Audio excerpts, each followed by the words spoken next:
So how long was it before you started filming that you were behind the bench for 38 years? Did I get that right? So somehow in there, you guys got the smart idea to start filming it. We'll get into that in a minute. But how many years were you a judge before you started filming? I was a judge 20 years, about 20 years before we even started filming. Right. I have a younger brother who was a traffic engineer, but for some reason he wanted to be a videographer.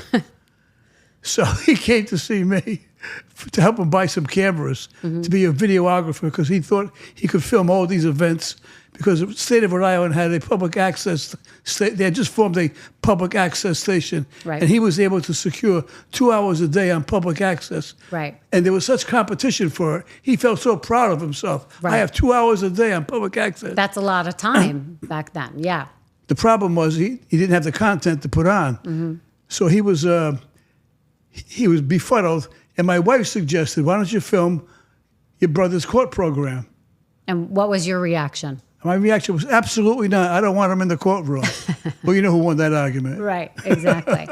So do you remember what that was like, having a camera and your brother in the court at the beginning? Did you not even notice? It started off just being local in Providence, Rhode Island. And it actually ignited. It was on at like 2 o'clock in the morning and midnight. Right. And people would call in, and there was a number you could call in. People would call in, and they'd argue with each other. And if I gave somebody a break, they say he's too lenient. And if I didn't give him a break, they say, he's not lenient enough. Right. And so it was quite a success. So was this the first time that you started hearing people's opinions that sort of didn't matter, but people on the outside, they were leaving all these messages saying they liked it, they didn't like it? Or did you know how people felt about the way that you ruled behind the bench already? There was great reaction. Rhode Island's a very small state, and we're very close-knit.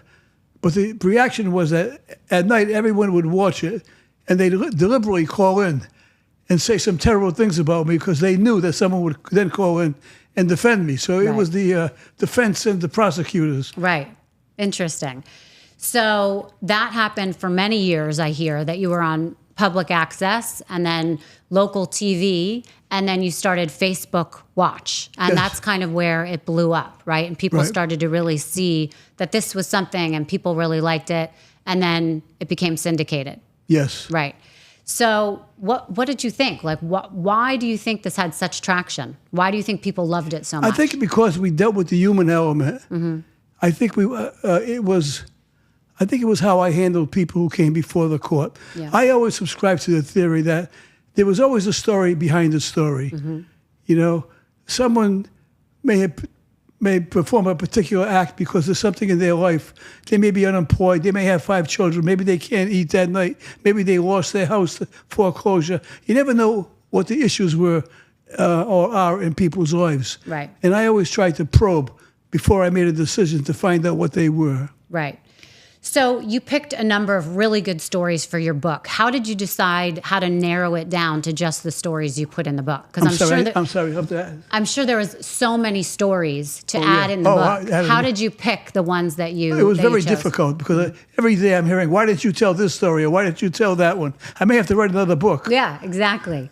So can you tell our listeners some of the stories that stood out the most to you of someone who you remember, what that was like? Well, I had Victor Coelho. He came in, he was 96 years old. He was taking his son for chemo treatment, and he got caught for speeding. And we helped Victor out, became very friendly with him. He actually baked me an apple pie. It was the best apple pie I had. And he lived to be 102. But we kept a very close relationship with Victor and several others. There was a young man who was autistic, and we followed through with he and his family and helped him out. There were several instances where we went above and beyond just the court situation and had a personal relationship with people who came before the court. There was one case that I watched, I think it was on your social media, where it was a young man, maybe in his 20s, and he had to walk maybe 5 miles to come to court one day. And it really brought me to tears because you could see the moment in his face and in his demeanor where he didn't expect you to be lenient, and he couldn't even pay the fine because he couldn't, he didn't have bus transportation to get back. And was just the most incredible story. And that's when I first started to see that you were, to see how different you were as a judge, because you really looked at someone who probably has felt misunderstood much of their lives, which is probably how they ended up in your courtroom. Yeah. He walked from East Providence to Providence, about 5 miles. Yeah. You know, so you listen to stories when someone's obviously lying to you, or they'll make something up, Yeah. you know, and someone comes in like that, and you say he had such a respect for the institutions of government that he actually walked 5 miles and came in. And he didn't make a big deal about it either. Yeah, right. Was there anyone that it was very difficult to be kind to because they were so disrespectful, or they didn't care? Quite a few. So how did you handle them? Each case is different. Mm-hmm. By the time they finish, you know, usually it would be on the arraignment. I'd have them come back for a trial. And then at the end of the trial, they'd be a different person. Right, right.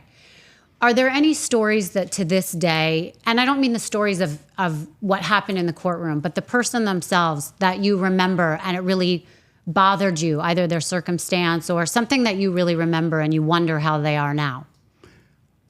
Well, I have some good ones. Okay. You know, I have a fellow come in, oh, I don't know, a few years back, and he was what he referred to himself as a bad boy. Mm-hmm. And then he came back. I forget what I did on the disposition. I gave him a break, I think. Mm-hmm. And then he came back last year, and he had a parking ticket. And I said, "What are you doing here for a parking ticket?" And he started to cry. And he was a rough guy. Mm-hmm. He owned truck business now. And he says, "I never forget when I came here 5 years ago." He says, "You said to me, what do you want to do in life? You want to go to jail? You want to be dead? You know, or you want to be a good boy? Mm-hmm. Or you want to be somebody?" He says, and I made a decision then, I want to be somebody. And with that, he reached in his pocket and he took out his driver's license. He says, "See, I got a driver's license now, and I'm working and I'm driving a truck and so forth." And that really warmed my heart. That just, sometimes it's just like a little suggestion that can change somebody's life. Right. It's not usually an upheaval. Right. Yeah. It's just that little bit. And also somebody taking a moment to really understand who they are, which is what they saw in you. The fact that you care. Mm-hmm. Sometimes you can change somebody's life, not by yelling at them and screaming at them or giving them a sermon or trying to send them someplace for advice, by putting your hand on their shoulder, right, and telling them that you care. Right.